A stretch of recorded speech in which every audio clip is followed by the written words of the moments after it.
साथियों, कैसा हो यदि जो कार्य करोड़ों रुपए खर्च होकर के भी नहीं होता हो वो आप फ्री में कराने के काबिल हो जाए। कैसा हो कि आपने जो सपने देखे हैं वो सारे के सारे सपने आपके साकार हो जाएं। मैं यहां पर कोई कल्पना की बात नहीं कर रहा, मैं यहां पर बात कर रहा हूं भद्र नामक पंच महापुरुष योग की। कैसे वो ये सारे कार्य करता है, कैसे करोड़ों खर्च करके भी जो कार्य नहीं किया जा सकता वो भद्र पंच महापुरुष योग वाला व्यक्ति चुटकियां बजाते ही कर लेता है। कुछ शर्तें उसकी है। आइए आज हम जानते हैं कि कैसे मिथुन लग्न की जन्म पत्रिका में ये जो भद्र योग है ये निर्मित होता है, कैसे कैसे परिणाम प्रदान करता है, और साथ ही जानेंगे आपके कुछ कमेंट्स के उत्तर भी।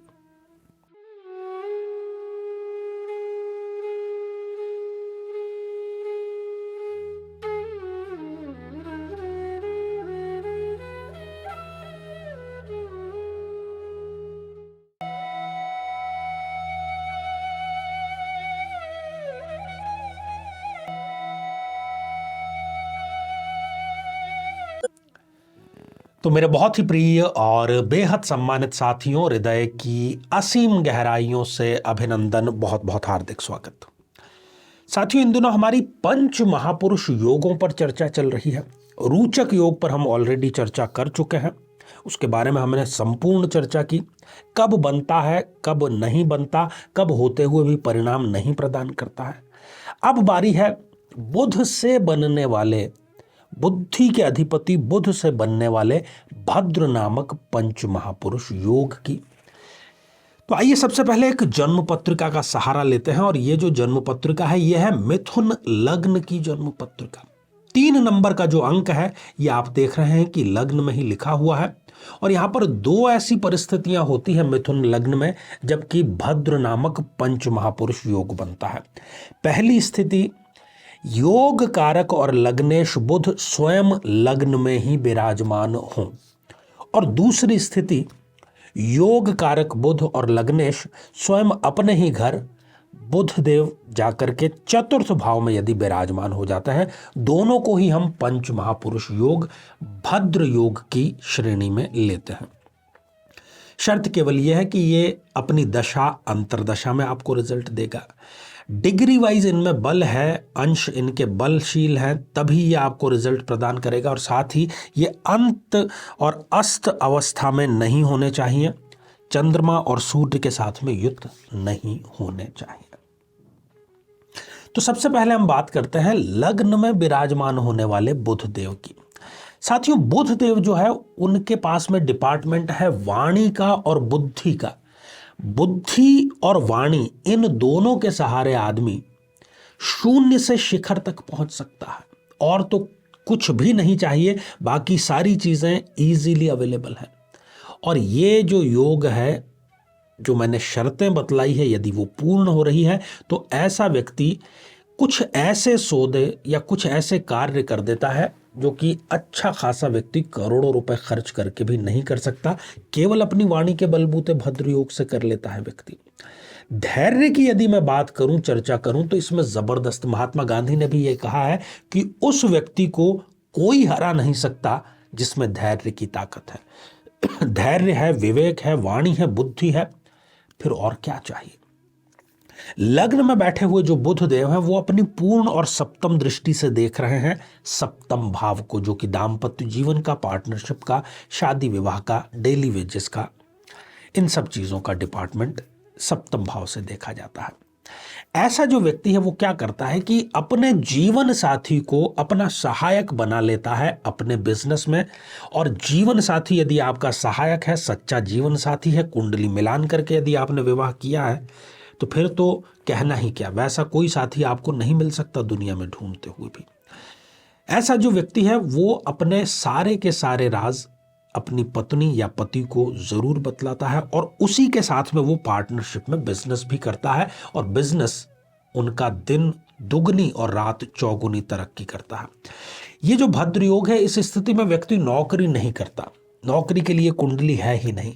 यदि वो कुंडली में नौकरी कुछ समय के लिए है तो वो 6 महीने या साल भर करेगा, एक्सपीरियंस लेगा, सारी चीज़ें सीखेगा और फिर वो अपना व्यापार प्रारंभ कर देता है, क्योंकि बुध व्यापार का अधिपति है।